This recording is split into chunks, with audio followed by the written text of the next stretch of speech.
Anggota DPRD Lampung Tengah Muhammad Saleh Mukadam rupanya membawa 3 senjata api yaitu pistol FN dan senapan laras panjang SS1 saat kejadian tragis yang menewaskan tamu acara pernikahan Sabtu 6 Juli 2024. Senjata jenis FN yang digunakan Saleh untuk ditembakkan sebagai bagian dari tradisi menerima tamu justru mengenai kening sebelah kanan Salam. Salam yang tengah duduk santai menikmati pesta tewas di tempat. Kabid Humas Polda Lampung, Kombes Pol Umi Fadila Astutik menjelaskan kejadian tersebut berawal dari kegiatan rangkaian adat dalam resepsi pernikahan untuk menyambut keluarga besar di Dusun 1 Mataram Ilir, Kecamatan Seputi, Surabaya, Lampung Tengah pada Sabtu 6 Juni kemarin. Umi melanjutkan dalam kegiatan itu pelaku hadir sebagai warga yang ditokohkan untuk melepaskan tembakan sebagai penyambutan keluarga besar tersebut. Sementara itu, Komandan Koramil 411 Seputi Surabaya Lampung Tengah, Kapten Infanteri Gunawan, membenarkan kejadian tersebut. Gunawan juga membenarkan bahwa Saleh Mukadam membawa 3 senjata api ke acara tersebut, yaitu pistol FN dan senapan laras panjang SS1.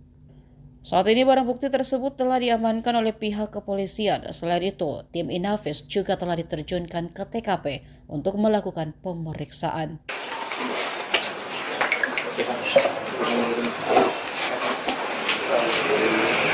Ada menurut kita yang saya hormati rekan-rekan media, pada kesempatan pagi hari ini saya Kapolres Lampung Tengah didampingi oleh Kasubdit Jatpas dari Polda Lampung, kemudian Kasat Reskrim dan Kasih Humas akan merilis kasus penembakan yang menyebabkan orang meninggal di TKP Mataram Ilir, Seputi, Surabaya. Kejadian ini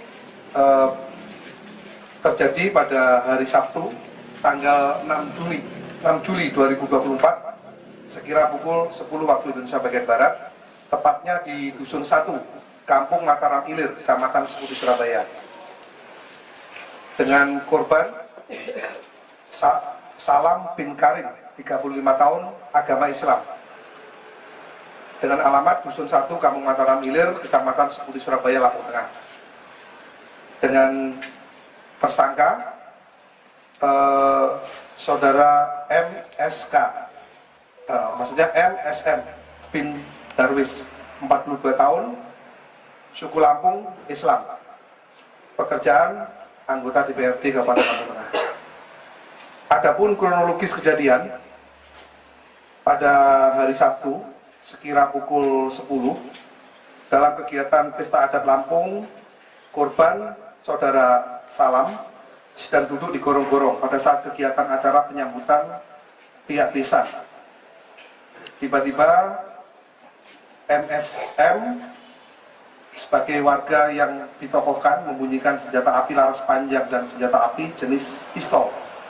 Kemudian pada saat membunyikan senjata api jenis pistol, tiba-tiba mengenai korban yang sedang duduk di gorong-gorong dan jatuh tersungkur ke depan. Selanjutnya MSM bersama supir pribadinya membawa ke Puskesmas Seputi, Surabaya. Setibanya di Puskesmas Seputi, Surabaya dinyatakan kritis oleh pihak medis. Selanjutnya dirujuk ke rumah sakit terdekat. Namun dalam perjalanan memastikan terlebih dahulu keadaan korban di klinik medikal Arta Rumbia. Namun korban dinyatakan meninggal dunia. Selanjutnya korban dibawa pulang ke rumah duka Dusun 1, Kampung Mataram Ilir, Kecamatan Seputi, Surabaya. Selanjutnya korban dibawa ke rumah sakit Bayangkara untuk dilakukan otopsi yang diikuti oleh keluarga dan didampingi oleh petugas kita. Polda Lampung membackup kami dari Polres Lampung Tengah, dalam hal ini Diskrimum, melakukan penangkapan, pengamanan terhadap saudara MSK, kemudian memeriksa saksi yang disebutkan di TKP, diantaranya saudara R dan saudara SP. Kemudian tim gabungan juga menggeledah 3 lokasi, yaitu yang pertama di rumah tersangka yang beralamatkan di Dusun 1, Kampung Mataram Ilir, kemudian juga melakukan penggeledahan di rumah tersangka yang kedua yang beralamatkan di Jalan Cempaka nomor 16 Margorejo, Metro Selatan. Kemudian yang terakhir, penggeledahan di rumah saudara Sarwani yang beralamatkan di Kelurahan Buminabung Timur, Kecamatan Buminabung.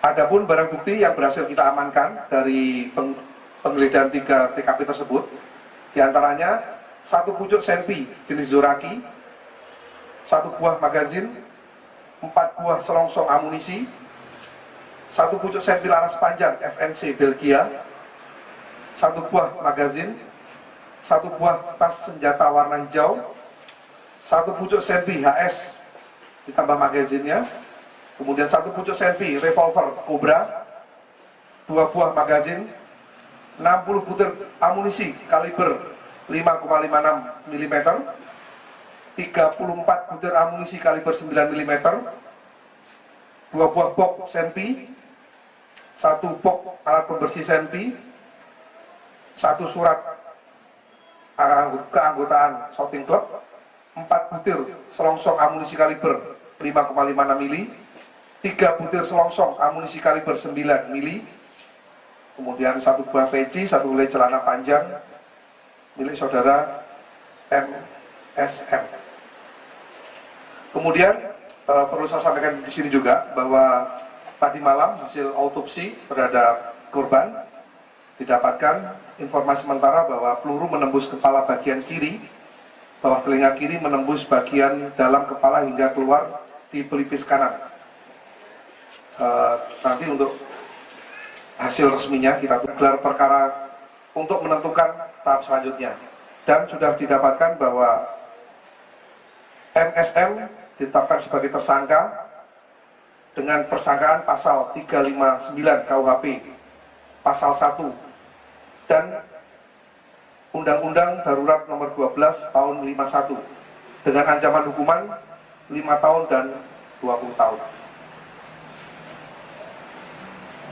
Demikian, karena kejadian baru kemarin, kita mendalami saksi-saksi dan lain-lain, kita sedang mengejar dari mana pelaku mendapatkan senjata tersebut.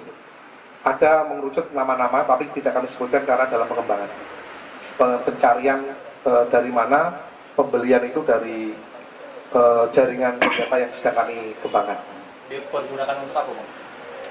Senjata ini kalau pengakuannya hanya digunakan pada saat pegawai, tapi karena ini tanda kutip sekali lagi ilegal, dari surat menyurat dan lain-lain tidak kita dapatkan, maka patut diduga dan lain-lain untuk sebagai tindak pidana lain. Makanya sekali lagi kami mendalami pasal yang kami kenakan di sini, diantaranya kepemilikan senjata api ilegal ini.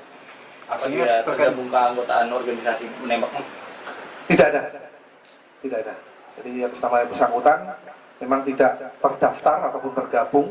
Bahkan kami sudah berkoordinasi dengan Direktorat Intelijen terhadap kepemilikan senjata api yang ada di Lampung ini, bahwa yang bersangkutan tidak terdaftar memiliki ataupun anggota lembah olahraga, tidak masuk di sana.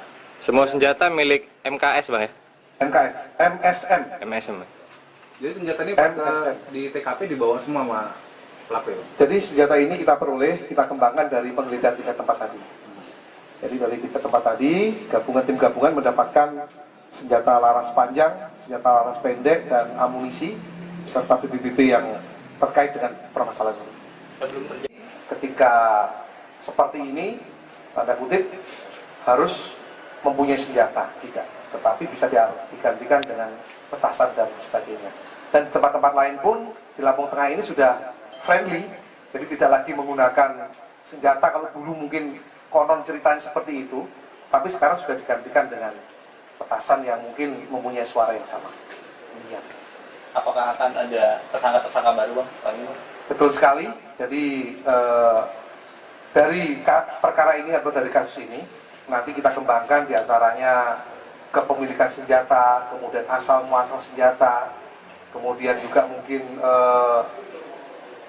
hal-hal yang semuanya terkait dengan masalah ini akan kita kembangkan. Tapi keseluruhan senjatanya bukan rakitan? Kalau kita lihat di sebelah kanan, jadi bisa dilihat rata-rata ini adalah senjata pabrikan, bukan senjata rakitan, senjata pabrikan. Kalau dilihat dari senapan yang laras panjang itu sepertinya SS1, itu apakah mereka mendapatkan dari PT Pindad atau seperti apa ini Bang? Nah, seperti itu tadi saya sampaikan tadi, kalau dari keterangan ini masih dari oknum ke oknum, tapi yang jelas kita lihat fisiknya senjatanya dan bentuknya, kita perlu pendalaman dari saksi ahli dan lain-lain. Yang jelas register dan lain-lain tidak ada, tapi lebih detailnya nanti akan kami dalami khusus masalah senjata kepemilikan dan lain-lain. Ada keterlibatan anggota?